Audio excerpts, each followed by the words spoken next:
পৃথিবীতে কিছু কিছু ইতিম আছে রে,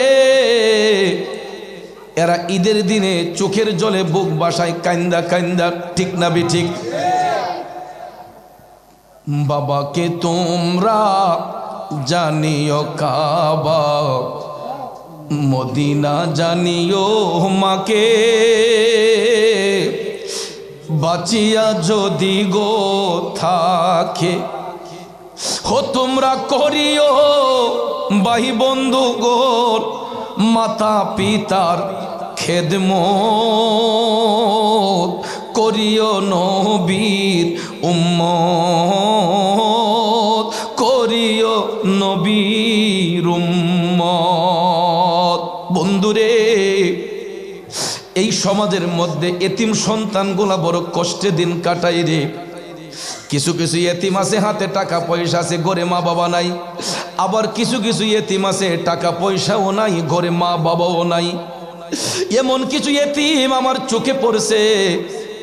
গত বছর ঈদুল ফিতরের নামাজ আমি আমার গ্রামের বাড়িতে আদায় করে বিকালবেলা শহরে একটু কাজ ছিল, আমি আমার শহরের বাড়িতে একটু গিয়েছিলাম।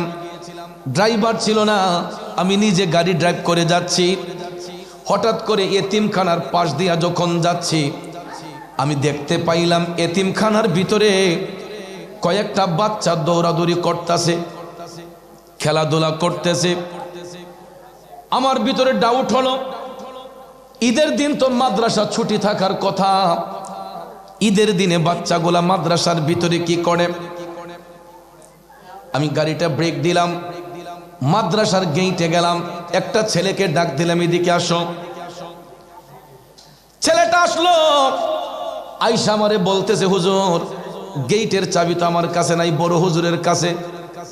আমি বললাম, গেট খুলতে হবে না বাবা, আমি তোমাকে দেখে আসছি, বলো তো ঈদের দিনে তুমি বাড়িতে না গিয়ে মাদ্রাসায় কেন? এ যুবক, ঈদের দিন তুমি বাড়িতে যাও নাই কেন, তোমার এখানে কি? তখন আমি তাকাইয়া দেখি তার চোখের পানিগুলা টল টল করতেছে। বাচ্চাটার বয়স 10 থেকে 11 বছর হবে, 10 থেকে 11 বছর হবে ছেলেটার। আরো 2-3টা ছেলে একই বয়সের। ওই ছেলের সঙ্গে আমি যখন কথা বলতেছি, বাবারে ঈদের দিনে তো তোর বাড়িতে থাকার কথা, আজকে না ছুটি, তুই মাদ্রাসার ভিতরে দৌড়াদৌড়ি করছস কেন? তাকাইয়া দেখি তার চোখের পানিগুলা টল টল করতেছে। এক পর্যায়ে দেখি পানিগুলা গড়াইয়া গড়াইয়া পড়তেছে। আমি বললাম, বাবা তুমি কান্দো কেন? হুজুর বাড়িতে যাইয়া কারে দেখমু, আমার ঘরে তো মাও নাই বাবাও নাই, মা নাই বাবা নাই হুজুর, এই জন্য 3টা বছর যাবত বাড়িতে যাই না।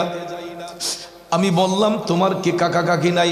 কই থাকলে কি হবে, কাকারা বিদেশ থাকে, কেউ একদিন আইসা খবরও লয় না। চিন্তা করলাম, বাবা যদি দিন মজুর হইতো, মা যদি অন্যের বাড়িতে কাজও করত, ঈদের দিন অন্তত এতিম সন্তানটারে মাদ্রাসায় রাখতো না। তার চোখের পানি দেখে আমার চোখে পানি আসলো। আমি বললাম, কিছু খাইছনি ঈদের দিনে? কই জি, বড় হুজুরের বাসা থেকে মিষ্টান্ন রান্না করে আমাদের জন্য পাঠাইছে, আমরা মাদ্রাসার ভিতরে খাইছি, এখন খেলাধুলা করতেছি। আমি চিন্তা করলাম, ওই ছেলেটার মা নাই বাবা নাই, যদি আজকে গরিব মা বাবা থাকতো, বাচ্চাটা তো আজকে এতিমখানায় থাকতো না। এই জন্য যুবক, যেই ঘরে মা থাকে না বাবা থাকে না, তখন সন্তানগুলা কত অসহায় ওই বাচ্চাগুলাই বুঝতে পারে রে। ঈমান এবং আমলের খুঁটি যার মজবুত হবে, ওই ব্যক্তি বান্দা থেকে আল্লাহর বন্ধু হবে। আর যারা আল্লাহর বন্ধু হয়, এদের সঙ্গে আল্লাহ ওয়াদা করেছেন, ঠিক কিনা বলেন? এখন ইমানদার হব কেমনে? ইমানদারের পরিচয় কি? ইমানদারের পরিচয় আল্লাহ মানলে, পরকাল মানলে ইমানদার হওয়া যায় না বাজানো। আল্লাহ মানলে, পরকাল মানলে ইমানদার হয়ে গেলে হিন্দু, বৌদ্ধ, খ্রিস্টান, ইহুদি, নাসারা সবাই ইমানদার হয়ে যাইত। কেননা পৃথিবীর যত ধর্মাবলম্বী লোক রয়েছে সব ধর্মের লোকেরা আল্লাহ মানে, পরকাল মানে, কিন্তু সব ধর্মের লোকেরা আমার নবী মানে না। ঠিক না ঠিক? এই জন্য বন্ধুরা আমার, বাবাজিরা, একটা কথা মনে রাখবেন, আল্লাহ মানা নবী মানা নয়, নবী মানলে আল্লাহ মানা হয়। আল্লাহ মানা নবী মানা নয়, নবী মানলে আল্লাহ মানা হয়। ঠিক কিনা কন? কারণ পৃথিবীর যত বান্দা আছে যারা ধর্মের অনুসারী, হিন্দু, বৌদ্ধ, খ্রিস্টান, ইহুদি, নাসারা, সবাই আল্লাহ এক এটা স্বীকার করে, সবাই পরকাল বিশ্বাস করে, কিন্তু সব ধর্মের লোকেরা আমার নবী মানে না। হিন্দুরা আল্লাহ মানে, পরকাল মানে, আমাদের নবী মানে। খ্রিস্টানরা আল্লাহ মানে, পরকাল মানে, আমাদের নবী মানে। বৌদ্ধরা আল্লাহ মানে, পরকাল মানে, আমাদের নবী মানে। ও বাজান, হিন্দু, বৌদ্ধ, খ্রিস্টান কেন রে? মুসলমানের মধ্যে কিছু কিছু দুর্বল মুসলমান আছে, আমার নবী মানতে গিয়ে একটু অ্যালার্জি রোগ আছে। কথা কোন আছে না নাই? এ বন্ধুরা আমার, বাবাজিরা, অ্যালার্জির রোগ যদি বেশি হয়, হাই অ্যান্টিবায়োটিক দিলেও দেখবেন এই রোগ তাড়াতাড়ি নির্মূল হয় না। এই জন্য আমাদের দেশে মুসলমান নামের কিছু মুনাফিক বেঈমান আছে, এরা দেখবেন আল্লাহর নবীর শানে বিয়াদবি করে, এরা দেখবেন ওলি আল্লাহর শানে বিয়াদবি করে, এরা দেখবেন আল্লাহর বন্ধুদেরকে নিয়ে তামাশা করে। আছে না? আমরা খাজা গরিবে নেওয়াজের প্রেমে পাগল। ঠিক কিনা বলেন? এই দেশের মধ্যে কিছু কিছু বিয়াদব আছে, এরা খাজা গরিবে নেওয়াজের নামে কুৎসা করে, গিবত করে। আছে না নাই? অনেকটা বিয়াদব কয় খাজার দরবারে বলে গাজার আড্ডা। আরো জোরে কন, আরো জোরে কন। এদের চোখ নাই, এরা চোখ তাকিতে অন্ধ। আমিও ধম গুনাহগার, আপনাদের দোয়ার বরকতে আমার খাজা বাবার রওজা জিয়ারত করার সুযোগ আমার হয়েছে। আল্লাহ পাক আমাকে আজমির শরীফের গোলাম হিসেবে কবুল করেছিলেন। আমি আপনাদের দোয়ার বরকতে খাজা বাবার দরবার শরীফ ঘোরার সুযোগ পেয়েছে। আমি গইরা দেখলাম গাজা পাইবেন দূরের কথা, কয়েক কিলোমিটার এরিয়ার মধ্যে শুধু আতর গোলাপের গন্ধ। কয়েক কিলোমিটার সীমানার মধ্যে শুধু আতর গোলাপের গন্ধ। বাজানো, যদি কেউ গিয়ে থাকেন আমার কথা আর আপনাদের কাজে মিল আছে কিনা দেখবেন।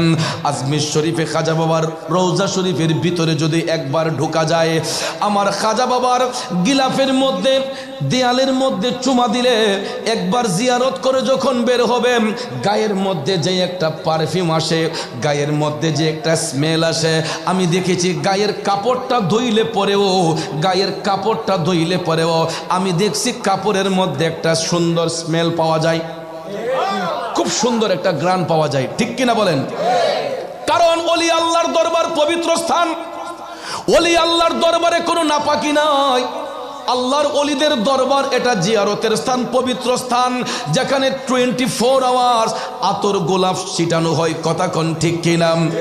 যেখানে সব সময় আতর গোলাপ চন্দন ছিটানো হয়, এখানে দুর্গন্ধের কোনো অবকাশ নাই, গাজার কোনো গন্ধ নাই। গাজা পাইবেন কোথায়? মানুষ তো উজু কইরা খাজা বাবার দরবারে ঢুকে। ঠিক না বেটে? কারণ আত্মহুর শাত্রুল ইমান, পবিত্রতা ইমানের অঙ্গ। অপবিত্র হইয়া একটা সাধারণ ব্যক্তিও খাজা বাবার মাজার শরীফে ঢুকে না। আমি দেখছি একটা সাধারণ মানুষও, একটা পাগল ফকিরও আমার খাজা বাবার দরবারে ঢুকলে পরে আগে পবিত্রতা হাসিল করে উজু কইরা নিজেকে পরিশুদ্ধ করে খাজা গরিবে নেওয়াজের দরবারে প্রবেশ করে। কথা কোন ঠিক কিনা? কারণ কেউ ফিরে না খালি হাতে খাজা বাবার দরবারে, কেউ ফিরে না খালি হাতে খাজা তোমার দরবারে। মুর্শিদ তোমার দরবারে গো খাজা তোমার দরবারে, কেউ ফিরে না খালি হাতে খাজা তোমার। মানুক বা না মানুক আমার কিছু যায় আসে না। আমি খাজা গরিবে নেওয়াজের দরবারে গিয়েছি, আমি নগদ প্রমাণ পেয়েছি, আমার ফায়দা হয়েছে।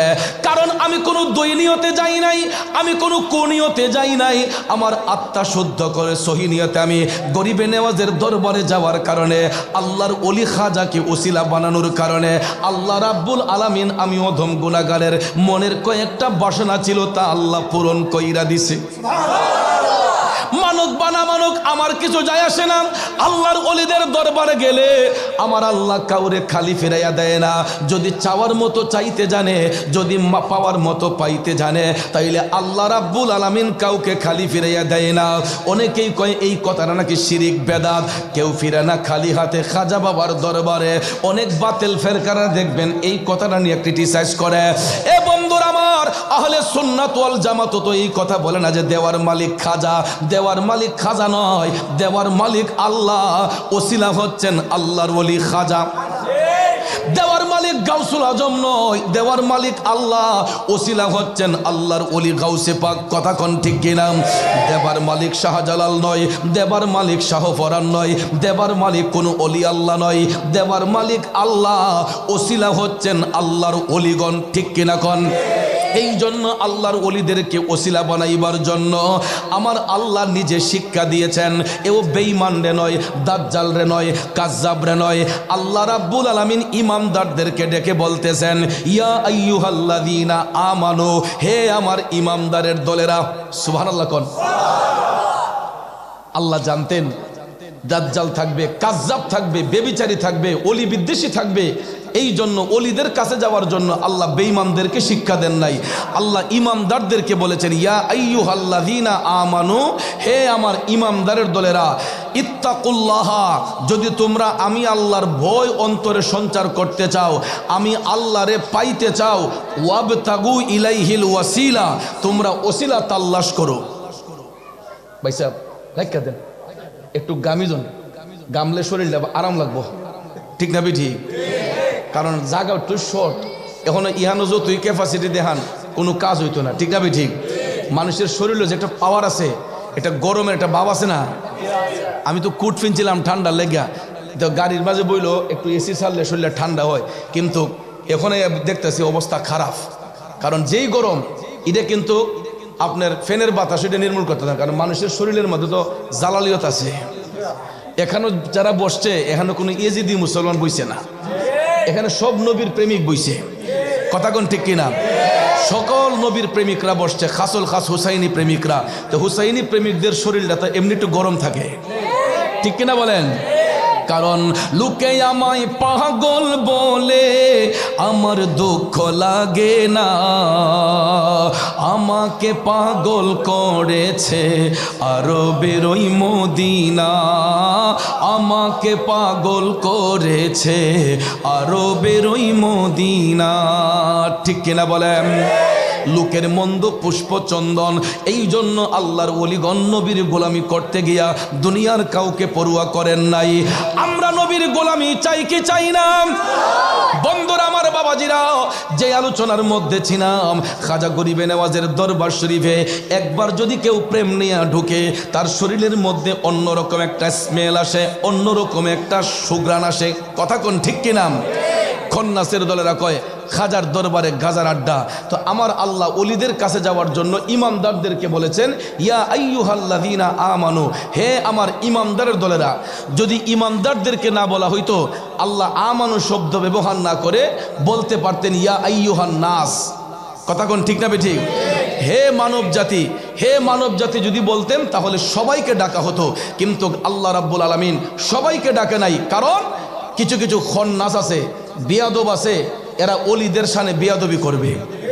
এই জন্য আল্লাহ কইয়া আইয়ুহাল্লাযীনা আমানু, হে আমার ইমানদারের দলেরা, ইত্তাকুল্লাহ, যদি তোমরা আমি আল্লাহর ভয় অন্তরে রাখতে চাও, আমি আল্লাহকে পাইতে চাও, ওয়াবতাগু ইলাইহিল ওয়াসিলা, তোমরা ওসিলা তালাশ করো। এখন ওসিলা বা মানা, তাফসিরে জালালাইন খোলেন, তাফসিরে রুহুল বয়ান খোলেন। ওসিলা বা মানা নবী মুহাম্মদুর রাসূলুল্লাহ সাল্লাল্লাহু আলাইহি ওয়াসাল্লাম, তারপরে ওই নবীর আসহাব সাহাবায়ে আজমাইন, তবে তাবিন, আইম্মায়ে মুজতাহিদিন, ওলি আব্দাল গাউস কুতুব, অদ্যাবধি পর্যন্ত যত নেককার আত্মা হচ্ছেন এরাই হচ্ছেন ওসিলার মাধ্যম। ঠিক কিনা? যেমন জুমার দিনে মসজিদও যাই নামাজ পড়তে, দেখবেন খুব সুন্দর কইরা 100 টাকার নোটটি, 500 টাকার নোটটি ইমাম সাহেব দিয়ে, হুজুর আমার আব্বার লাগে একটু দোয়া করেন, হুজুর আমার আম্মার লাগে একটু দোয়া করেন। আচ্ছা, মা বাপের কবরে আযাব মাফ করবো কে? টাকা দিয়ে দিতেছেন কারা? তো ইমাম সাহেবেরা। তো কথা কোন ঠিক না ঠিক? ইমাম সাহেব কি কবরে আযাব মাফ করতে পারবো? ফির সাহেব কি মাফ করতে পারবো? মাফ করবেন কে? তাইলে দি ফির সাহেব রে গিয়া, ইমাম সাহেব রে গিয়া, হুজুর আমার আব্বার লাগে দোয়া করেন, বাজান আমার আব্বার লাগে আম্মার লাগে দোয়া করেন, হাদিয়াটা দেন, মাফ করবো কে? দিছেন কারে? তাইলে বাজান অনেক খন্নাসের দলেরা কয় আল্লাহ ছাড়া কারো কাছে চাওয়া যাবে না, আল্লাহ ছাড়া কারো কাছে চাওয়া যাবে না, কিন্তু মাধ্যম ব্যতি রেখে আমার আল্লাহ কারো ডাকে কোনো সাড়াও দেয় না। এই জন্য আমার আল্লাহর পরিচয় পাইলাম নবীর মাধ্যমে। নবী হলেন উসিলা, নবীর উসিলায় আল্লাহ চিনলাম, আর নবী চিনলাম অলিদের উসিলায়। কথা কোন ঠিক কিনা? বন্ধুরা আমার, বাবাজিরা, এই জন্য আল্লাহর ওলিগণের শরণাপন্ন আমরা এই কারণে হই, আল্লাহর ওলিদের টাসে আমরা এই কারণে যাই যে উনি একজন ভালো মানুষ, উনি একজন মুমিন বান্দা, উনি একজন মুখলেস বান্দা, উনি একজন নেককার মানুষ। এই জন্য আমরা মনে করি যে আমাদের চাইতে ইমাম সাহেব হুজুর অনেক আমলে, আমরা মনে করি আমাদের চাইতে পীর সাহেব হুজুর অনেক আমলে, উনি যদি সবাই রে নিয়ে দোয়া করে আল্লাহ হয়তো কবুল করবে।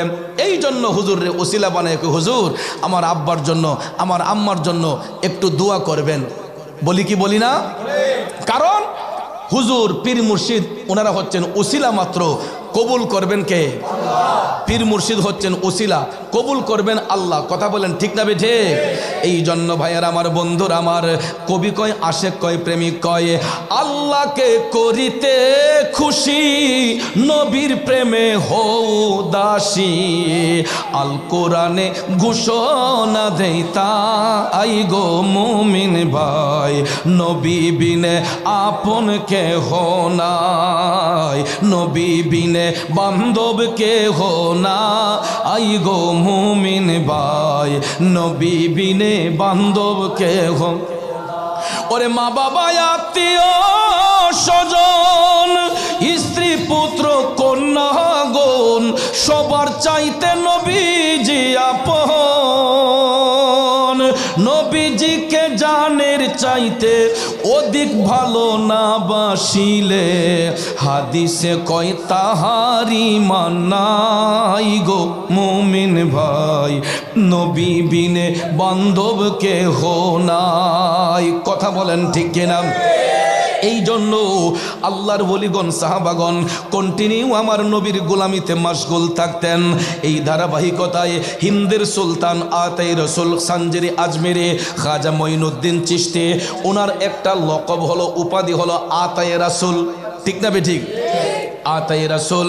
উনি আমার নবীর দিদার এমনভাবে পেয়েছেন, স্বপ্নযুগও পেয়েছেন, বাস্তবও পেয়েছেন। এই জন্য তাকে বলা হয় আতায়ে রাসূল। উনি নবীর উসিলা নিয়ে যা চাইতেন মৌলার কাছে আল্লাহ তাই কবুল করতেন। আমার নবীর ওসিলা নিয়ে যা চাইতেন খাজা তাই মৌলার কাছ থেকে পাইতেন। এই জন্য আমি অধম গুনাহগার লিখেছি, দয়াল আল্লাহ ক্ষমা করে নবীর ওসিলায় পাপের ক্ষমা পাওয়া যায় সোনার মদিনায়। ঠিক কিনা বলেন? বাজানো আমার খাজা গরিবে নেওয়াজ, তিনার একটা উপাধি গরিবে নেওয়াজ, মানে গরিবের বন্ধু। সত্যি সত্যি তিনি গরিবের বন্ধু। এর বাস্তব উদাহরণ হলো আনিসুল আরওয়া নামক কিতাবে একটা ওয়াকিয়া পাইলাম। আমার খাজা যে গরিবের বন্ধু সেটা কেমনে দেখেন। এই যে সামনে আসতেছে মাহে রমজানুল মোবারক, রমজান শরীফের মধ্যে দেখবেন 15 রমজান পার হতে না হতেই দেখবেন আমরা নতুন জামা কাপড় কিনা শুরু করি। ঠিক না? ঈদের ময়দানে যাওয়ার জন্য সবার গায়ে নতুন পোশাক, নতুন পোশাক পরে আমরা গরিব দুঃখী ধনী যারা আছে সবাই দেখবেন, ধনী গরিব যারাই আছে সবার গায়ের মধ্যে নতুন পোশাক পরিধান করে ঈদগার ময়দানে যায়। এরই মধ্যে একটু ব্যতিক্রম আছে। আমাদের দেশে দেখবেন কিছু কিছু গরিব বাবা আছে, কিছু কিছু অসহায় গরিব পরিবারের বাবা আছে, সন্তানাদের চাহিদা পূরণ করতে যায়া টাকার অ্যামাউন্ট নাই। অনেক বাবা আছে নিজে পুরাতন কাপড় পইরা ঈদের নামাজটা পরে বাচ্চা কাচ্চারে নতুন কাপড় কিনা ঈদগাতে পাঠায়। কারণ 15 দিন যাইতে না যাইতেই, রমজানের 15 দিন যাইতে না যাইতেই দেখবেন ছেলেগুলা বাবার সাথে বাহানা ধরে, মায়ের কাছে বাহানা ধরে, নতুন কাপড় কিনে না দিলে ঈদগাতে যাব না। বাবার হাতে টাকা নাই, মার হাতে টাকা নাই, বাচ্চার চাহিদা পূরণ করার মতো এবিলিটি নাই। এমন পর্যাপ্ত পরিমাণ টাকা পয়সা মা বাবার হাতে না থাকলেও দেখবেন কিছু কিছু বাবা, কিছু কিছু মা গরিব হলেও দেখবেন জাকাত ফিতরার টাকাও যদি পায় এইগুলা দিয়েও দেখবেন বাচ্চার জন্য সামর্থ্য অনুসারে কাপড় কিনে। আমরা অনেক সন্তান বাবার হোটেলে খাই, একটাবার তো জিজ্ঞেস করি না আব্বা টাকাগুলা পাইলা কই, কেমনে রুজি করো, আব্বা টাকাগুলা আসে কেমনে?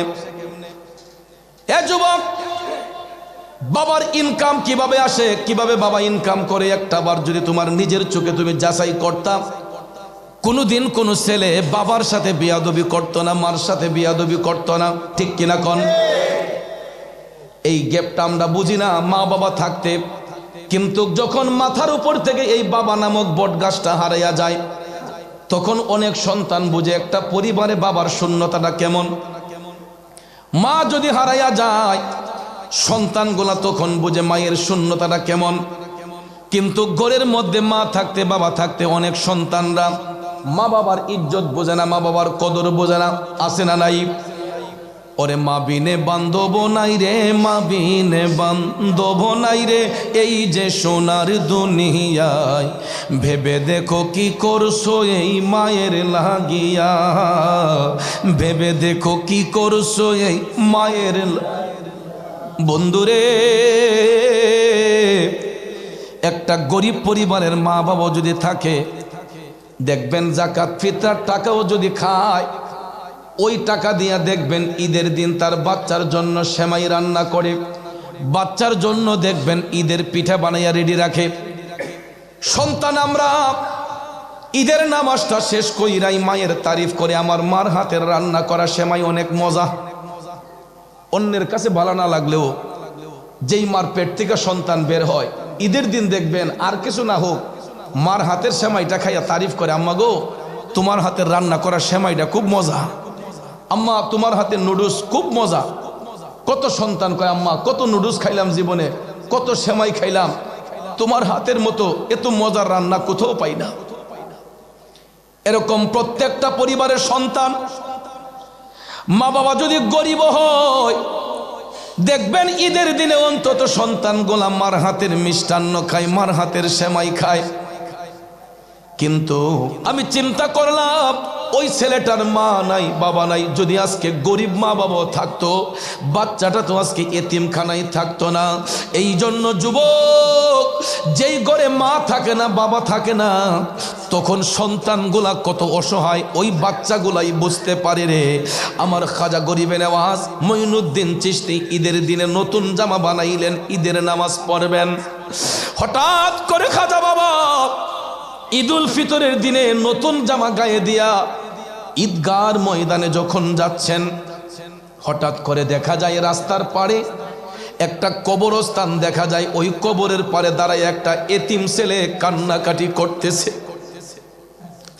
হাউমাউ করে কান্নাকাটি করতেছে। আমার খাজা গরিবে নওয়াজ মঈনুদ্দিন চিশতি সানজিরি আজমেরি বাচ্চাটার কাছে গেলেন, ছেলেটার কাছে গেলেন, কিশোর যুবক, বয়সটা 12 কিংবা 13 বৎসর এরকম। খাজা বাবা যাইয়া বলতেছেন কিরে ভাই তুই এখানে কান্নাকাটি করতেছস কেন? কই হুজুর আমি মা বাবার জন্য কাঁদতেছি, আমি একটা এতিম, আজকে আমার মা নাই বাবা নাই, আমার ঈদের কাপড় কিনে দেওয়ার মতো আর কোনো দরদিও নাই, এই জন্য আমি আমার মার বাবার কবরের পারে দাঁড়াই আমি কান্না করতেছি। আমার খাজা বাবা যখন শুনলেন ছেলেটা এতিম, টপ টপ করে খাজা মঈনুদ্দিন চিশতি চোখের পানি ছেড়ে কান্দে রে। গরিবের বন্ধু কারে কয় দেখো বন্ধু, সঙ্গে সঙ্গে আমার খাজা মঈনুদ্দিন চিশতি নিজের গায়ের নতুন কাপড়টা টান দিয়া খুলে ফেললেন। কলিজার ওই খুনো দিয়া রাঙা চরণ ধুয়াইয়া মাতার কেশ মইছা দিতাম রে খাজা, তোমায় পাইলে নয়নে নয়নে রাখিব, নয়নে নয়নে রাখিব রে খাজা বাবা, তোমায় পাইলে নয়নে নয়নে রাখিব। হৃদয় সাজাইয়া রাখবো তোমায় শুয়াইয়া, হৃদয় সাজাইয়া রাখবো তোমায় শুয়াইয়া। আমি আর কারো রে শুইতে দিতাম না রে খাজা বাবা, তোমায় পাইলে আর কারো রে শুইতে দিতাম না রে খাজা, তোমায় পাইলে নয়নে নয়নে রাখিব। বন্ধুরে আমার খাজা মঈনুদ্দিন চিশতি আজমিরি টপ টপ করে চোখের পানি চাইরা কান্দে গো। এতিম ছেলেটার গায়ের মধ্যে নিজের গায়ের নতুন জামাটা খইলা খাজা গরিবে নেওয়াজ ওই এতিম ছেলের গায়ের মধ্যে পরাইয়া বললেন, তোমার মা বাবা নয়তো কি হইছে, আমি মঈনুদ্দিন তো এই এলাকার মধ্যে আছি, আমি মঈনুদ্দিন তো এখনো বেঁচে আছি, তুমি টেনশন করো না, চলো আমার সাথে ঈদের নামাজ পড়বা।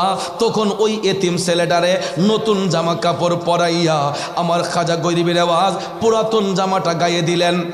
কারণ উপস্থিত সময়ে তো আর গিয়া কাপড় আনার টাইম নাই, ঠিক না বে ঠিক? কাপড় আনতে গেলে তো মার্কেটে যেতে হবে, এই দিকে ঈদের জামাত শেষ হয়ে যাবে। এই জন্য খাজা গরিবে নেওয়াজ নিজের আমৃত্যুকে বিলীন করে দিয়ে সন্তানের মতো ওই ছেলেটাকে স্নেহ করলেন, ভালোবাসলেন। আমার খাজা বাবার পরশ পাইয়া, আমার খাজা বাবার ভালোবাসা পাইয়া ওই এতিম ছেলেটা ডাক দিয়া কয়, হুজুর আমি মনে করেছিলাম পৃথিবীতে আমি মনে হয় খুব অসহায়, আমার মা বাবা নয়তো কি হয়েছে, আপনার মতো লোক যদি আমার পাশে থাকে জীবনে আর কিছুর প্রয়োজন নাই। তুমি পরশ আমি লোহা ও দয়াল দেখিবারে পাই, ও খাজা দেখিবারে পাই, ওরে পরশের কিরণে লোহা দয়াল, পরশের কিরণে লোহা স্বর্ণ দেও বানাই গো মুর্শিদ, এই ভিক্ষা চাই তোমার প্রেমা গুণে আমায় পইরা করসাই, আমি এই ভিক্ষা চাই তোমার প্রেমা গুণে আমায় পইরা করসাই। মুরব্বীরা কথাই বলে সৎসঙ্গে স্বর্গবাস, অসৎ সঙ্গে সর্বনাশ। সঙ্গ যদি ভালো হয়, একটা খারাপ মানুষও ভালো হইতে সময় লাগে না, ঠিক কিনা বলেন? সঙ্গ যদি খারাপ হয়, বদ্রগড়ের ছেলেটাও নষ্ট হইতে সময় লাগে না। এই জন্য আমার মদিনার কামলিওয়ালা নবী বলেছেন, বেঈমান মুনাফিকদের সঙ্গে নিও না, তোমরা খারাপ লোকদের সঙ্গ নিও না, সব সময় ভালো মানুষদের টাচে যাইবা, ইমানদারদের সংস্পর্শে যাইবা, আল্লাহর ওলিদের সংস্পর্শে যাইবা। নবী বলছেন কখনো অসৎ লোকের সঙ্গে চলাফেরা করবা না, সব সময় ভালো লোক দেখে চলাফেরা করবা। এই জন্য মূলত আমরা গুনাহগার পাপীরা আল্লাহর ওলিদের সাথে সম্পর্ক স্থাপন করি, আল্লাহর ওলিদের কাছে যাই, যাতে করে তাদের রুহানু তাওয়াজ্জু নসিব করে আমরা যদি আমাদের ঈমান আকীদাকে মজবুত করতে পারি। এই জন্য আমরা আল্লাহর ওলিদের শরণাপন্ন হই। কথা কোন ঠিক কিনা? যেই কারণে আমাদের এই আদব উঠানোর জন্য, আমাদের ইমানি শক্তিকে নষ্ট করার জন্য দেখবেন এক জাতীয় দালাল বের হয়েছে। এরা দেখবেন জেনারেল শিক্ষিত, এরা হাই এডুকেটেড পারসন, উচ্চ শিক্ষিত লাভ করার পরেও এরা দেখবেন অলি আল্লাহর বিরুদ্ধে কথা বলবে, মাজার শরীফের বিরুদ্ধে কথা বলবে, খানকা শরীফের বিরুদ্ধে কথা বলবে, অলি আল্লাহর বিরুদ্ধে কথা বলবে, আর সহজভাবে বলবে আমরা নাকি বন্ড। কয় কি কয় না? আমরা নাকি মাজার পূজারি, আমরা নাকি বেদাতি। আচ্ছা বলুন, জিয়ারত করলে কি পূজারি হয়ে যায়? আমরা অলি আল্লাহর রোজা শরীফ জিয়ারত করি, আমরা মসজিদে আল্লাহকে সেজদা করি, মাজার শরীফে গিয়ে আমরা জিয়ারত করি। জিয়ারত জায়েজ না না জায়েজ? জায়েজ না না জায়েজ? এই জায়েজ যে বললেন, বিনা দলিলে বললে তো হবে না। কবর জিয়ারত জায়েজ, মাজার শরীফ জিয়ারত করা জায়েজ, কারণ রসুল আমাদেরকে শিক্ষাদান করেছেন। কারণ এই হাদিস খানা আম্মাজান আয়েশা সিদ্দিকা রাদিয়াল্লাহু তাআলা আনহা বর্ণনা করেছেন। এটা তিরমিজি শরীফের মধ্যে আসছে, ইবনে মাজা শরীফের মধ্যে হাদিস খানা আসছে। কারণ এই যে আমাদের সামনে আসতেছে শাবান মাস, 14ই শাবান দিবাগত রাত, 15ই শাবানের রাত, এই রাতটাকে বলা হয় লাইলাতুল বারাআত। লাইলাতুল বারাআত। গভীর মনোযোগ, কোরআনে পাকে এই রাতটাকে বলা হয়েছে লাইলাতুম মুবারাকা, বরকতের রাত। আর হাদিস শরীফের মধ্যে এটাকে বলা হয়েছে লাইলাতুল বারাআত। ফার্সি ভাষায় এটাকে বলা হয় শবে বরাত। যেটা আমরা চিনব, এই শবে বরাতের রাত্রিতে রাতের আকাশটা ছিল খুবই পরিষ্কার। এটা কিন্তু হাদিস শরীফের বাংলা অনুবাদ করতেছি ভাইয়ের আমার। রাতের আকাশ ছিল পরিষ্কার। মদিনার কামলিওয়ালা নবী আম্মাজান আয়েশা সিদ্দিকা রাদিয়াল্লাহু তাআলা আনহার হুজরা শরীফের মধ্যে অবস্থান করেছিলেন। সুবহানাল্লাহ কোন? Any problem? কোনো সমস্যা আছে? কথা বলবেন না, মনোযোগ দিয়ে শুনবেন, কারণ জায়গাটা ঘরের ভিতরে। তো এই সৃজনে আসলে এই পরিসরে মাহফিল আমরা করি না। সাধারণত বড় মাঠে আলোচনা করলে কথাগুলো গুছিয়ে বলা যায়। আর খানকাগুলার মাহফিল সাধারণত আমরা অনেক সময় আনসৃজনে তালিমের মাহফিলগুলাতে মাঝে মধ্যে বৈশা দুই একটি কথা বলি। লম্বা কথা বলবো না, গলার উপর খুব চাপ পড়ে, কারণ ঘরের ভিতরে শব্দ তো একটু প্রেশার পড়ে বেশি। একটু মনোযোগ দিয়ে বুঝবেন ভাইয়ার আমার। শাবান মাসের 15 তারিখ রাত্রে রাতের আকাশ ছিল খুবই পরিষ্কার। লক্ষ লক্ষ তারকারা যে আকাশের মধ্যে উদ্ভাসিত হয়েছে,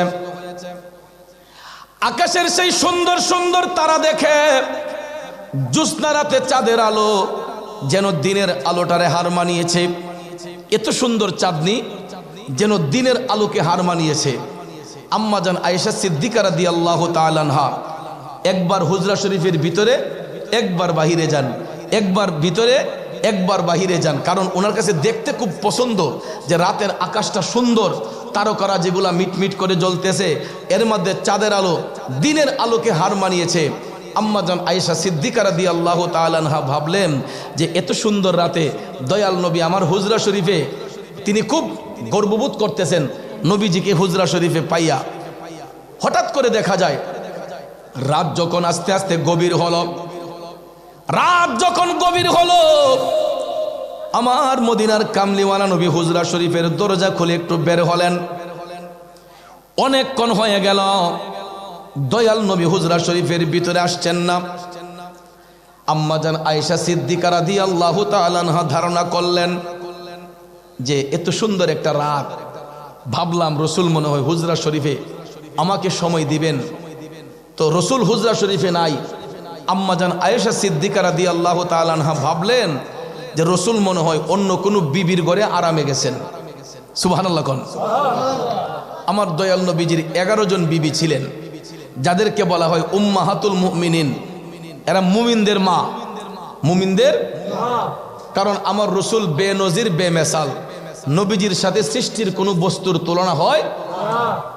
আমার রসুলের 11 জন বিবিও যদি হন, দয়াল নবী কারো প্রতি কখনো অবিচার করেন নাই, ঠিক কিনা বলেন? এবং 11 জন বিবির মধ্যে হতে কোনো উম্মাহাতুল মুমিনিনের মধ্যে কেউ কোনোদিন আমার নবীর উপর অভিযোগও করেন নাই, কেউ কোনোদিন আমার নবীর স্বামী বলে ডাকেন নাই। কারণ আমার রসুলকে কেউ স্বামী বলো ডাকেন নাই। আল্লাহ নিজে বলেছেন ইয়া আইয়ুহাল মুজাম্মিল, ইয়া আইয়ুহাল মুদ্দাসির, কথা কোন ঠিক না ঠিক? ইয়া আইয়ুহান নবী, আল্লাহ রাব্বুল আলামিন হাবিবকে নিজে ডেকেছেন সম্মান দিয়ে। এই জন্য দয়াল নবীর 11 জন বিবি উম্মাহাতুল মুমিনিনের কেউ কোনোদিন আমার রসুলকে স্বামী হিসেবে ডাকেন নাই। সবাই যদিও ডাকতেন ওগো আল্লাহর নবী, ইয়া রাসূল আল্লাহ, ইয়া হাবিব আল্লাহ, এরকমভাবে উম্মাহাতুল মুমিনিনগণ আমার রসুলকে সম্মান দিতেন। কিন্তু ভাইয়ার আমার, বন্ধুরা আমার, বর্তমানে দেখা যায় অনেকে বলে যে নবীও তো সংসার করছেন, আমরা করলে সমস্যা কি? নাউজুবিল্লাহ কোন? 3টা 4টা বিয়ার লেগে পাগলে জায়গা আছে না? আবার দেখবেন আমরা যদিও কেউ 2 বিবাহ করে, 3 বিবাহ করে, ঘরের মধ্যে ঝগড়া প্রতিদিন লেগে থাকে, কথা কোন ঠিক না বেটি? কারণ এই বাঘ কেউ সাধারণত দিতে চায় না। বড় জনের ঘরে গেলে ছোট জনের ঝগড়া করে, ছোট জনের ঘরে গেলে মাই জমজনের ঝগড়া করে, কথা কোন ঠিক না বেটি? নাকি মিছা কইলাম? আমরা এরকম ভাবে সঠিক নজর দিয়ে রাখতেও পারি না। এই জন্য দয়াল নবীর সঙ্গে সৃষ্টির কোনো বস্তুর তুলনা হয় না, হতে পারে না। আম্মা জান আয়েশা সিদ্দিকা রাদিয়াল্লাহু তাআলা আনহা দেখলেন হুজরা শরীফে রাসূল নাই, তাই বলে তিনি কষ্ট নেন নাই। তিনি ভাবলেন হয়তো এই সুন্দর রাতে রাসূল অন্য কোনো বিবির ঘরে আরামে গিয়েছেন।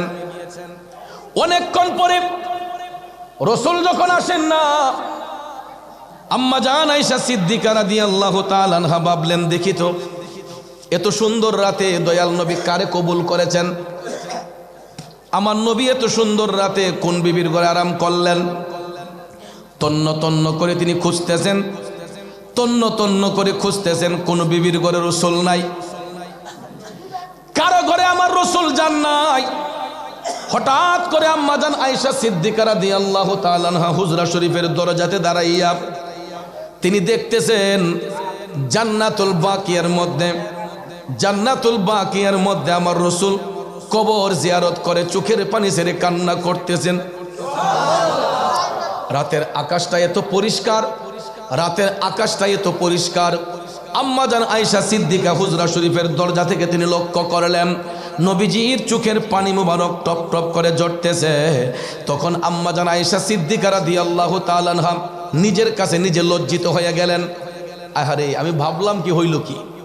তিনি ভেবেছিলেন রাসূল মনে হয় অন্য কোনো বিবির কাছে আরামে গেছেন, কিন্তু আমার রাসূল কোথাও যান নাই, কোনো বিবির কাছে যান নাই। জান্নাতুল বাকিয়ার মধ্যে সাহাবাই কেরামের কবর মুবারক জিয়ারত করে রাসূল চোখের পানি ছেড়ে আল্লাহর কাছে কান্না করতেছেন। এমন সময় দয়াল নবী জিয়ারত শেষ করে হুজরা শরীফের মধ্যে যখন আসলেন, আম্মা জান আয়েশা সিদ্দিকা রাদিয়াল্লাহু তাআলা আনহা আমার নবীর কদম মুবারকে চুম্বন দিলেন। নবীর কদম মুবারকে চুম্বন দিয়া বললেন, নবী গো, ইয়া রাসূলুল্লাহ, মায়ার নবী গো, আমি আয়েশা একটা ভুল করেছি, আমারে ক্ষমা করেন। এই কথা বলাতে রাসূল মুস্কি মুস্কি হাসতেছেন, কারণ উম্মাহাতুল মুমিনিনের মধ্যে সবচেয়ে বয়স কম ছিল আম্মা জান আয়েশা সিদ্দিকা রাদিয়াল্লাহু তাআলা আনহার। সুবহানাল্লাহ কোন? এই জন্য একদিকে বয়সও কম, আর একদিকে সিদ্দিকে আকবরের কন্যা দয়াল নবীজি একটু বেশি সময় কাটাতেন আম্মা জান আয়েশা সিদ্দিকা রাদিয়াল্লাহু তাআলা আনহার হুজরা শরীফের মধ্যে। সুবহানাল্লাহ কোন? যখন আম্মা জান আয়েশা সিদ্দিকা বললেন, নবী গো, আমি একটা ভুল করেছি, আমাকে ক্ষমা করেন। দয়াল নবী আমার মুস্কি মুস্কি হাইসা বলতেছেন, আয়েশা, ও প্রাণের আয়েশা, তুমি কি ভুল করলা? আম্মা জান আয়েশা সিদ্দিকা বললেন, নবী গো, এত সুন্দর একটা চাঁদনি রাত, লক্ষ লক্ষ তারকারাজি আকাশের মধ্যে মিটমিট করে জ্বলতেছে। এই রাতের আকাশে তারকা দেইখা, এত সুন্দর চাঁদনি রাত দেইখা আমি ভেবেছিলাম আপনি মনে হয় আপনার অন্য কোনো বিবির ঘরে আরামে গিয়েছেন, কিন্তু নবী গো, আমি আয়েশা লক্ষ্য করে দেখলাম আপনি অন্য কোনো বিবির ঘরে আরামে যান নাই। ইয়া রাসূলুল্লাহ, নবী গো, আমি তাকাইয়া দেখলাম জান্নাতুল বাকিয়ার মধ্যে দাঁড়াইয়া আপনি আপনার উম্মতের কবরে জিয়ারত করে কান্না করতেছেন। আমার রাসূল তখন ডাক দিয়ে বললেন, আয়েশা, তুমি কি জানো না আজকের এই রাতটা কিসের রাত? সুবহানাল্লাহ কোন? আমার নবী বললেন, আয়েশা, তুমি কি জানো না আজকের এই রাতটা কিসের রাত? আম্মা জান আয়েশা সিদ্দিকা তিনি বললেন, আল্লাহু আ'লামু ওয়া রাসূলুহু, যে আল্লাহ তাআলা ভালো জানেন এবং আল্লাহর নবী ভালো জানেন। এই কথা বলতে না বলতেই দয়াল নবী ডাক দিয়া কয়, আয়েশা রে, আজকের এই রাত হচ্ছে লাইলাতুল বারাত। কারণ এই বরাত সম্পর্কে রসুল, মুবারক সম্পর্কে রসুল বলেছেন, লাইলাতুম মুবারাকা মিন নিসফে শাবান, শাবান মাসের মধ্যবর্তী রাতটাকে বলা হয় লাইলাতুম মুবারাকা, বরকতের রাত। হাদিস শরীফে রসুল বলেছেন আজকের এই রাত লাইলাতুল বারাত, এটা ভাগ্যের রজনী। তখন আম্মাজান আয়েশা সিদ্দিকা বললেন, ইয়া রাসূলুল্লাহ, এই ভাগ্যের রজনীতে কি হয়? তখন রসুল বললেন, আয়েশা, বনু কালব গোত্রের বকরির গায়ে যতগুলা পশম রয়েছে, এর চাইতে অধিক হারে এই রাতে আল্লাহ তাআলা আমার উম্মতের গুনাহ মাফ করে। খন্নাসের দলেরা কয় জিয়ারত বলে জায়েজ নয়, অথচ জিয়ারত করলে আমার আল্লাহ খুশি হয়, কবরবাসীর কবর আযাব মাফ করে। ঠিক না ঠিক? আমার নবী সাহাবাই কেরামের রওজা জিয়ারত করে বলতেছেন, আয়েশা, এই রাতে বনু কালব গোত্রের বকরির গায়ে যতগুলা পশম, বনু কালব গোত্রের বকরির গায়ের পশম, হিটা বাদ দেন, আমরা বাংলাদেশে যারা বকরি ফালেন, বকরির গায়ে যতলি পশম আছে, একটা বাচ্চা বকরির গায়ে যতলি পশম আছে, সারা ভৈরববাসী মিল্লা গণ্যা শেষ করেন জীবনী, গণা সম্ভব নেই। আমার রসুল বললেন, আয়েশা, বনু কালব গোত্রের বকরির গায়ে যতগুলা পশম রয়েছে, এর চাইতে অধিক হারে এই রাতে আল্লাহ তাআলা আমার গুনাহগার উম্মতের গুনাহ মাফ করে। এ বন্ধুরা, আমার বাবাজিরা, কারণ এই ভাগ্যের রজনীতে আমার দয়াল নবী সাহাবায়ে কেরামের কবর জিয়ারত করে আল্লাহর কাছে কান্না করেছেন। আর মুরুক্ষের দলেরা কয় কবর জিয়ারত বলে শিরিক, বেদাত। কইনি কিছু কিছু ফাতলা পণ্ডিত আছে দেখবেন, এরা কবরস্থানে গেলে কবরের ফিস দিয়া দোয়া করে, আসেনি? এরা দেখবেন কবরের সামনে রেখে আল্লাহর কাছে দোয়া করে না, এরা কবরের ফিস দিয়া পশ্চিম দিকে চাইয়া দোয়া করে। আচ্ছা, আপনারা বলেন, কেবলা কি দোয়ার শর্ত? কেবলা হচ্ছে নামাজের শর্ত। কেবলা হলো নামাজের শর্ত। আমরা যখন নামাজে দাঁড়াবো তখন আমরা কেবলা নির্ধারণ করব পশ্চিম দিক। কারণ আমরা এই দেশের মানুষ, বাংলাদেশের মানুষ, ভারত উপমহাদেশের মানুষ, আমাদের থেকে পশ্চিম দিকে হচ্ছে কাবা। কথা কোন ঠিক না ঠিক? আমাদের থেকে পশ্চিম দিকে হচ্ছে বাইতুল্লাহ, কারণ এটা পৃথিবীর মধ্যস্থলে কাবা শরীফ। এই জন্য আমাদের দেশ থেকে পশ্চিম দিকে হচ্ছে কেবলা। এই জন্য আমরা কেবলা পশ্চিম দিক নির্ধারণ করে নামাজের কেবলায় দাঁড়াই। কিন্তু দোয়ার জন্য কেবলা শর্ত নয়, কারণ আমার আল্লাহ কি ফুবে নাই? উত্তরে নাই, দক্ষিণে নাই, উপরে নাই, নিচে নাই, সর্ব জায়গায় আমার আল্লাহ আছে। কথা কোন ঠিক না ঠিক? শুধু তাই নয়, কুলুবুল মুমিনিনা আরশুল্লাহ, মুমিনের কাল্পটাই আল্লাহর আরশ। কথা কোন ঠিক না ঠিক? এই জন্য ভাইয়ের আমার, আল্লাহ পাইতে গেলে কোনো দিক লাগে না, আল্লাহর কাছে চাইতে গেলে কোনো দিক লাগে না। কারণ কবরবাসীর সামনে গিয়া দাঁড়াইলে আমরা তো কবরে পূজা করি না, আমরা কবরবাসীর সামনে রাইখা দোয়া করি আল্লাহর কাছে। হাতের তালু কি উফরে তাহে না কবরের দিকে তাহে? তাহলে আমরা তো মহান মালিক রে হাতের তালু আল্লাহর কাছে উঠাইয়া, দুই হাত উঠাইয়া আমার বাবার কবর, মার কবর, দাদার কবর, দাদির কবর, 14 গোষ্ঠীর কবর সামনে রাইখা আমরা যখন কবরের পারে গিয়া দাঁড়াই, দেখবেন যত বড় শিল্পপতি হোক, যত বড় সমাজপতি হোক, যত বড় ব্যক্তি হোক না কেন, নিচা থেকে উঁচা পর্যন্ত যেই হোক, অন্তত কবরস্থানের পারে গেলে দেখবেন সবার মাঝে একটা নমনীয়তা ভাব থাকে। অনেকেরই চোখের জলে, চোখের কোণে জল জমাট হয়ে থাকে। অনেক সন্তান কবরের পারে গেলেই তার বাবার কথা মনে পড়ে, মার কথা মনে পড়ে, দাদার কথা মনে পড়ে, দাদির কথা মনে পড়ে, বড় কাকার কথা মনে পড়ে, মাইজম চাচার কথা মনে পড়ে। আসেন এরকম? কারণ আমরা কবরস্থানের পারে গিয়ে দাঁড়াইলে এমনিতে আমরা আপসেট হয়ে যাই, মানসিকভাবে আমরা আপসেট হই। এই জন্য দেখবেন কবরের পারে গেলে আমাদের মনটা উদার হয়ে যায়, নরম হয়ে যায়। তখন আমরা আল্লাহরে ডাক দেখো, আল্লাহ, আমার বাপ নাই, আমার মা নাই, আমার দাদা নাই, দাদি নাই, আল্লাহ গো, আমি পাপী সন্তান, তোমার কাছে ভিক্ষা চাই। আমার গুনার কারণে, আমার অপরাধের কারণে আমার মা বাপরে কবরে আযাব দিও না, আল্লাহ তুমি আমার মা বাপের কবরে আযাব মাফ করে দাও। ঠিক না ঠিক? এরকম ভাবে আমরা কবরবাসীকে সামনে রেখে আল্লাহর কাছে দোয়া করি। আর এই মূর্খ মৌলবী কয়, না না, এটা কবর পুজো হয়ে যাবো গা। এই জন্য কবরে ফিস দিয়ে দোয়া করে, এটা আরো কবরবাসীর সাথে বিয়াদবি করা হয়। কথা কোন ঠিক না ঠিক? কবরবাসীর সাথে আরো এটা বিয়াদবি করা হয়। এই জন্য ভাইয়ার আমার, নামাজের শর্ত হচ্ছে কেবলা, দোয়ার শর্ত কেবলা না। নামাজের শর্ত কেবলা, দোয়ার শর্ত কেবলা না। পূর্বে পশ্চিমে উত্তরে দক্ষিণে আপনি যেই কোনো দিকে তাকাইয়া আল্লাহর কাছে অ্যাপ্লিকেশন করা যায়, কারণ আল্লাহ আমাদের অন্তরের খবর জানে, আল্লাহ আমাদের দিলের খবর জাননেওয়ালা। কথা কোন ঠিক না ঠিক? এই জন্য ওই সমস্ত মূর্খ নবীদের কথা সই না। কখনো নিজের ইমানকে নষ্ট করবেন না, কখনো নিজের আমলকে নষ্ট করবেন না। এ বন্ধুরা আমার, বাবাজিরা, এই দুনিয়াটা হচ্ছে ফিতনার জামানা। আমার রাসূল ১৫০০ বছর আগেই ওই মূর্খদের কথা বলছে যে আমার উম্মতের মধ্যে কিছু জাহেল উম্মত কিয়ামত সংগঠিত হওয়ার পূর্বে এরা বের হবে, এরা এলেম অর্জন করবে, এরা পাণ্ডিত্য অর্জন করবে, কিন্তু এদের আচরণ হবে মূর্খদের মতো। কার মতো? কিছু কিছু শিক্ষিত লোকের আচরণ হবে মূর্খদের মতো। এগুলা আছে না নাই? এমন কিছু শিক্ষিত নামের মূর্খ দেখবেন বলতেছে কয় আমার নবী বলে রাখাল। কিছু কিছু গোলাফি সুন্নি আছে, কিয়াম করে। কিছু কিছু গোলাফি সুন্নি এরাও দেখবেন আবেগ দিয়া গাইতে গিয়া টান মাইরা দিছে, নবী রাখালিয়ার বেশে মা খাদিজার খেসে। কইনি কইনি? নাউজুবিল্লাহ কোন। আমার রসুলকে যারা রাখালিয়ার বেশ বলে, যে রাখাল বলে, সঙ্গে সঙ্গে তাকে তওবা করতে হবে। যদি না জানি না কেউ বলে ফেলে, তওবা করার সুযোগ আছে, কারণ আল্লাহ বলেছেন লা তাকনাতু মির রাহমাতিল্লাহ, বান্দা আমার রহমত থেকে বঞ্চিত হইও না, তওবা করলে আল্লাহ মাফ করে। কথা কোন ঠিক না ঠিক? যদি কেউ ভুলবশত বলে থাকে আল্লাহ তারে ক্ষমা করুক, কারণ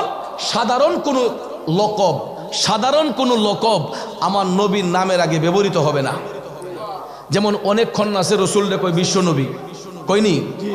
তো বিশ্ব দ্বারা যদিও গোটা পৃথিবীকে বোঝানো হয়, বিশ্ব দিয়া যদিও গোটা পৃথিবীকে বোঝানো হয়, এই কথাটা সাধারণ অর্থে ব্যবহৃত হয়। বিশ্বকাপ ফুটবল, বিশ্বকাপ ক্রিকেট, বিশ্ব এই টুর্নামেন্ট, বিশ্ব এই দিন, বিশ্ব সেই দিন, বিশ্ব নবী, কথাটার মাঝে কোনো আদব আছে? কথার মধ্যে আদব নাই।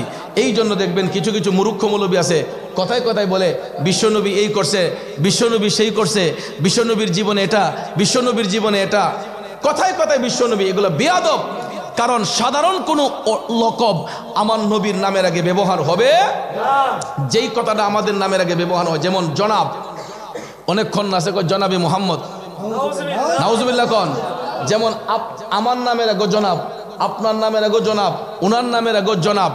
জনাব কথাটা সম্মানিত অর্থে ব্যবহৃত হয়, কিন্তু আমাদের নামের আগে এই সম্মানিত অর্থ ব্যবহৃত হবে। নবীর নামের আগে জনাব ব্যবহার করবেন, তাইলে এটা কি মানানসই হয়? আমরা সিলেটের ভাষায় কই যে কয় আগরতলা আর কয় উগারতলা, কয় আগরতলা আর কয় উগারতলা, ঠিক না ঠিক? কোথায় আমার নবীর শান আর কোথায় আমাদের শান? কথা কোন ঠিক না ঠিক? আমার রসুল হচ্ছেন বেনজির বেমেসাল। রসুলের সঙ্গে সৃষ্টির কোনো বস্তুর তুলনা হয় না, হতে পারে। এই জন্য মুমিন ব্যক্তি যারা হয়, ইমানদার যারা হয়, এরা সব সময় আমার নবীর গোলামিতে মাশগুল থাকতেন, এরা সব সময় আমার নবীর তাজিম নিয়ে ব্যস্ত থাকতেন। এই জন্য তারা দুনিয়ার টাকা পয়সার লোভ করেন নাই, দুনিয়ার সম্পদের লোভ করেন নাই। ইমানদার ব্যক্তি যারা হয় এরা সব সময় আমার মওলা পাকের ধ্যানে থাকতেন, এরা সব সময় আমার নবীকে নিয়ে ব্যস্ত থাকতেন। এই জন্য নবীর গোলামি করার কারণে আল্লাহ রাব্বুল আলামিন বান্দা থেকে তাদেরকে বন্ধুরূপে গ্রহণ করেছেন, ঠিক কিনা বলেন? যেমন হিন্দের সুলতান খাজা গরিবে নেওয়াজ আতে রসুল লকব পাইলেন আমার নবীর গোলামি করে। শুধু তাই নয়, আমার খাজা গরিবে নেওয়াজ ইবাদত করতে গিয়া তিনি আগে উজু করতেন। কি করতেন? উজু করতেন। উজু করার সাথে সাথে খাজা গরিবে নেওয়াজ 2 রাকাত তাহিয়াতুল উজু নামাজ আদায় করতেন। সুবহানাল্লাহ কোন। এরপরে তিনি কোরআন তেলাওয়াত করতেন। কোরআন তেলাওয়াত কইরা সেরা খাজা গরিবে নেওয়াজ দুরূদ শরীফের আমল করতেন। দুরূদ শরীফের আমল কইরা আমার খাজা গরিবে নেওয়াজ জিকিরের হালতে যাইতেন। জিকির করতে করতে করতে করতে করতে গো আমার খাজা গরিবে নেওয়াজ এমনভাবে তিনি মেডিটেশন করতেন, মোরাকাবা করতেন, মুশাহাদা করতেন। ওনার শাগরেদরা লিখেছেন কোনো সময় দেখা গেছে খাজা মঈনুদ্দিন মাটি থেকে শূন্য 1-1.5 হাত উপরে। জালালিয়ত কারে কয়? মেডিটেশন কারে কয়? মেডিটেশন এটা ইংরেজি শব্দ, এটাকে বলা হয় সাধনা বাংলাতে, আর আরবিতে বলা হয় মোরাকাবা, অর্থাৎ একাগ্র চিত্তে মৌলার সাথে প্রেমের কালেকশন ফিট করা, দুনিয়ার কোনো খেয়াল চিন্তা ভাবনা না নিয়া, দুনিয়ার কোনো টেনশন ব্রেইনের ভিতরে না ঢুকাইয়া, শুধুমাত্র ওয়াহুয়া মাকুম আইনামা কুনতুম, ওয়াহুয়া মাকুম আইনামা কুনতুম, এগুলা মুরাকাবার আয়াত। মুরাকাবা যারা করবেন এটা পড়বেন ওয়াহুয়া মাকুম আইনামা কুনতুম, চোখ বন্ধ করে সহি নিয়তে কেবলামুখী হয়ে বা যেই কোনো সুরতে, নামাজের সুরতে বৈশা, যেই কোনো খানকা শরীফে, যেই কোনো ইবাদতের নির্দিষ্ট স্থানে চোখ বন্ধ করে ওয়াহুয়া মাকুম আইনামা কুনতুম, অর্থাৎ আল্লাহ আমি তোমাকে দেখতেছি, আর আমি যদি না দেখি মালিক তুমি আমাকে দেখতেছো। মনে প্রাণ এটা বলতে হবে যে আল্লাহ আমি তোমারে দেখতেছি, আর আমি না দেখলে মালিক তুমি আমারে দেখতেছো। ওয়াহুয়া মাকুম আইনামা কুনতুম, ওয়াহুয়া মাকুম আইনামা কুনতুম, এটা মুরাকাবার আয়াত। মুরাকাবার মধ্যে বসলে এইগুলা পইরা আপন আপন পীর মুর্শিদের দিকে মুতাওয়াজ্জি হয়ে, আপনার দাদা হুজুরের দিকে মুতাওয়াজ্জি হয়ে এখান থেকে যাইতে যাইতে হুজুর গাউসে পাক আব্দুল কাদের জিলানী, খাজা মঈনুদ্দিন চিশতির কালবের ফায়েজ আমার সিনার মধ্যে আসুক, সেখান থেকে রাহমাত আলিল আলামিন নবীর নজর মোবারক আমাদের কালবে আসুক, এই বলিয়া একাগ্র চিত্তে দুনিয়ার চিন্তা ভাবনা সব কিছু বাদ দিয়া আমরা যখন মোরাকাবা করব, মুশাহাদা করব, তখন দেখবেন অন্তর চক্ষুর পরিষ্কার হয়ে যাবে, কাল্বটা নূরান্বিত হয়ে যাবে। কাল্ব যদি নূরান্বিত হয় তাহলে ওই বান্দা চোখ বন্ধ করলে শুধু দুনিয়া না, আল্লাহর আরশ পর্যন্ত দেখা সম্ভব হয়। আমরা কাল পরিষ্কার করব কেমনে? আমরা তো গীবত করে শেষ করতে পারি না, ঠিক না? ঠিক আছে শুধু মারামারি, আছে শুধু দানাহানি, কে কারে বদনাম করে ডুবানো যায়, কে কার হক নষ্ট করন যায়, আমরা আছি এই চিন্তা ভাবনা নিয়ে ব্যস্ত। কিন্তু আল্লাহর অলিগণ তারা সব সময় তাদের সফটওয়্যার পরিষ্কার রাখতেন, কারণ মোবাইল ফোনে দেখবেন মাঝে মাঝে ভাইরাস ঢুকেনি, তো ভাইরাস ঢুকলে দেখবেন এটারে রিস্টার্ট দিতে হয়, রিস্টার্ট দিলে আবার মোবাইলটা পুনরায় ওপেন হয়। অনেক সময় দেখা যায় ওপেন হওয়ার পরেও মোবাইলে কিছু ভাইরাস ঢুকে, তখন সফটওয়্যার আপডেট দিয়েও কাজ হয় না, তখন আবার এটারে ফ্লাশ দিতে হয়, ঠিক না? ঠিক ফ্লাশ দিয়ে এটারে আবার চালু করতে হয়, নাহলে নেট কানেকশন দুর্বল হয়। তো আমার কথা হলো যে এটা একটা বিজ্ঞানী বানিয়েছে, ঠিক না? ঠিক মোবাইলের সফটওয়্যার একজন বিজ্ঞানী বানিয়েছেন। হোয়াটসঅ্যাপ, ইমো, মেসেঞ্জার, ভাইবার, গুগল, এই সফটওয়্যারগুলোর দ্বারাতে সারাটা পৃথিবীর খবরাখবর রাখা যায়, ঠিক না? ঠিক আপনি দেখেন অ্যান্ড্রয়েড মোবাইল যার হাতে আছে, আপনি এখন চাইলে আপনার আমেরিকাতে আপনার বন্ধু আছে, এখন চাইলে তাকে দেখতে পারবেন। আমরা যে বসে আছি তাকে দেখানো সম্ভব হয় হোয়াটসঅ্যাপ, ইমো, মেসেঞ্জারের মাধ্যমে, ভিডিও কলের মাধ্যমে। এই নেট কানেকশন যদি থাকে দেখা সাক্ষাৎ হয়। শুধু তাই নয়, এর চাইতে আরও ডেঞ্জারাস গুগল সফটওয়্যার। এই গুগল সফটওয়্যারে দেখেন সারাটা পৃথিবী নিয়ন্ত্রণ করে, স্থলপথ, জলপথ, আকাশপথ, প্রত্যেকটা মহাসড়ক এবং মহাসাগর এবং আকাশপথ, মহাকাশ, এগুলা গুগল নিয়ন্ত্রণ করতেছে। আমাদের মাথার উপর কিন্তু শত শত বিমান উঠতেছে, আমরা কি খবর আছে? কিন্তু দেখেন একটা বিমানের সঙ্গে আরেকটা বিমানের ধাক্কা লাগতেছে না, কারণ এটা গুগল নিয়ন্ত্রণ করতেছে। একটা বিমান কয় হাজার ফুট উপর দিয়ে যাবে, কয় হাজার ফুট নিচ দিয়ে যাবে, এই বিমানটা কোন রাস্তা দিয়ে যাবে, কোন কক্ষপথে যাবে, এটা নিয়ন্ত্রণ করতেছে গুগল। সমুদ্র পথে এই যে বড় বড় মহাসাগরগুলা পাড়ি দেওয়া হয়, বড় বড় জাহাজ, স্টিমারগুলা এক দেশ থেকে আরেক দেশে চলে যায়, 1 মাস, 2 মাস, 3 মাস সময় লাগে এক একটা মহাসাগর পাড়ি দিতে, ঠিক না? ঠিক অনেক সময় সমুদ্রে জলোচ্ছ্বাস থাকে এবং অনেক সময় দেখা যায় বিভিন্ন দুর্ঘটনার কবলে জাহাজ পড়ে যায়, তখন এগুলা নিয়ন্ত্রণ করতেছে গুগল, যে সমুদ্র কোন দিকে যাবে, কোন রাস্তা দিয়ে যাবে, কোন দিকে ঢেউ কম, কোন দিকে ভূমিকম্প আছে, জলোচ্ছ্বাস আছে, এগুলা নিয়ন্ত্রণ করতেছে গুগল। এরপরে দেখেন স্থলপথের কথা। মনে করেন আমি হবিগঞ্জ থেকে পলতাকান্দা আসবো, আমি জীবনে কোনোদিন মনে করেন পলতাকান্দা আসি নাই। আমি হবিগঞ্জ থেকে যদি অ্যান্ড্রয়েড মোবাইল আমার কাছে থাকে, আমি একটা ব্যক্তিকেও জিজ্ঞেস করতে হবে না যে পলতাকান্দা রাস্তাটা কোন দিকে, বরঞ্চ আমি হবিগঞ্জ থেকে যখন গুগলে সার্চ দেব, তখন গুগল আমাকে হেল্প করবে যে ভৈরব আসতে কয় ঘন্টা সময় লাগবে, রাস্তায় কোন জায়গায় জাম আছে, এটা পর্যন্ত গুগল নিয়ন্ত্রণ করে দিতেছে। এবং কত ঘন্টা সময় লাগবে, কয় মিনিট লাগতে পারে, এটা পর্যন্ত গুগল আমাদেরকে হেল্প করতেছে। তাহলে আমার কথা হলো বাবা, এই গুগল সফটওয়্যারের আবিষ্কারক তো একটা মানুষ, এটা তো মানুষের ব্রেন দিয়ে বানাইছে, এই সফটওয়্যারটা যা কিছু রিসার্চ করুক মানুষের ব্রেন দিয়ে বানিয়েছে, তাহলে একটা মানুষের বিবেক দিয়ে যদি গুগল সফটওয়্যার আবিষ্কার করে গোটা পৃথিবী নিয়ন্ত্রণ করতে পারে, আল্লাহর অলিগণ দয়াল নবীর গোলামি কইরা কোরআন হাদিস রিসার্চ কইরা তারা কি পৃথিবীর খবর রাখতে পারে না? কথা বলেন, পারে না? কারণ Google software, WhatsApp, imo, Messenger software বানানোর আগে ১৫০০ বছর আগেই আমার আল্লাহ যখন মানুষ সৃষ্টি করেছেন, মানুষ সৃষ্টি করে আল্লাহ রাব্বুল আলামিন সর্বপ্রথম একটা সফটওয়্যার সৃষ্টি করছেন। এই সফটওয়্যারটাকে আমার আল্লাহ ফিটিং করেছেন প্রত্যেকটা মানুষের বাম স্তনের 2 আঙ্গুল নিচে। এই সফটওয়্যারটাকে বলা হয় লতিফায়ে কালব। কি বলা হয়? লতিফায়ে কালব। এটা জন্মের পরে আয়নার মতো পরিষ্কার থাকে, কিন্তু মানুষ যখন সাবালক হয়ে যায়, নারী পুরুষ যখন সাবালক হয়, 12 বছর যখন ওভার হয়, তখন আমাদের 3 ধরনের নফসানিয়তের মধ্যে একটা কঠিনতম নফস হচ্ছে নফসে আম্মারা। নফসে আম্মারার ধোঁকায় পড়ে মানুষ পাপের দিকে ডাইভার্ট হয়। পাপ করতে করতে তখন এই কাল্পটার মাঝে ভাইরাস জমে যায়। এই অন্ধকার, এই পরিষ্কার কাল্পটা অন্ধকার হয়ে যায়, টিক্কার মতো হয়ে যায়। এই যে যেমন মোবাইলে ভাইরাস ঢুকলে ফ্লাশ দিতে হয়, কিন্তু আমরা তো ফ্লাশ দিতে জানি না। আমাদের কালবের ফ্লাশ আছে। এই ফ্লাশটা হলো আল্লাহর জিকির, এই ফ্লাশটা হলো নবীর দুরুদ। কথা কোন ঠিক কিনা? এই ফ্লাশটা হলো নামাজ, এই ফ্লাশটা হলো রোজা। কারণ যখন একটা ব্যক্তি যখন আল্লাহর জিকির করে, একটা ব্যক্তি যখন নবীর দুরুদ পড়ে, একটা ব্যক্তি যখন কন্টিনিউ আমলের মধ্যে থাকে, তখন এই কালবটা নূরান্বিত থাকে। কারণ এটার মধ্যে কাজ করতে হবে, কাজ করতে হবে। কিন্তু আমরা দেখবেন দাউদিয়া যারা কসাই ভাই, যারা সব সময় গুস্ত কাটে, দেখবেন তাদের ছুরি কাজ চাকুর মাঝে অন্যরকম ধার থাকে। যারা জমিনের কাঁচি দিয়ে ধান কাটে, দেখবেন এদের কাঁচিটা চিকচিক করে। আবার যখন গড়ে আইনা রাখে, 1 সপ্তাহ যখন রাইখা দেয়, তখন দেখবেন কাঁচিটা লাল হইয়া যায়, মরিচা ধরে ফেলে।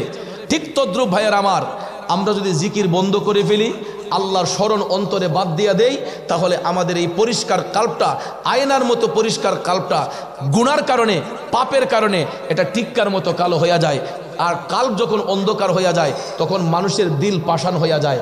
ওই একটা মানুষ আরেকটা মানুষের ওজনে কম দিতে দ্বিধা করে না, ছুরিকাঘাত করতে দ্বিধা করে না, মারতে দ্বিধা করে না, ছিনতাই করতে দ্বিধাবোধ করে না, একটা মানুষ আরেকটা মানুষের উপর জুলুম বেবিচার করতে দ্বিধাবোধ করে না। কারণ আমাদের কাল্প অন্ধকার, আমাদের কালবে ময়লা জমেছে। তাইলে এই কাল্পটাকে নূরান্বিত করতে হলে বেশি বেশি করে আল্লাহর জিকির করতে হয়, যেটা করতেন আল্লাহর ওলিগণ। আমার খাজা বাবা জীবনী পড়ে দেখেন, তিনি সব সময় ওযু করতেন। ওযু করিয়া আমার খাজা বাবা নফল নামাজ আদায় করতেন, এরপরে কোরআন শরীফের তেলাওয়াত করতেন। কিছু কিছু খন্নাসে কয় চিশতিয়া তরিকার মাঝে বলে নামাজ নাই। আছে কিছু কিছু পাগল বন্ড আছে, চিশতিয়া তরিকা মানে অনেকে মনে করে যে গান বাজনা ছাড়া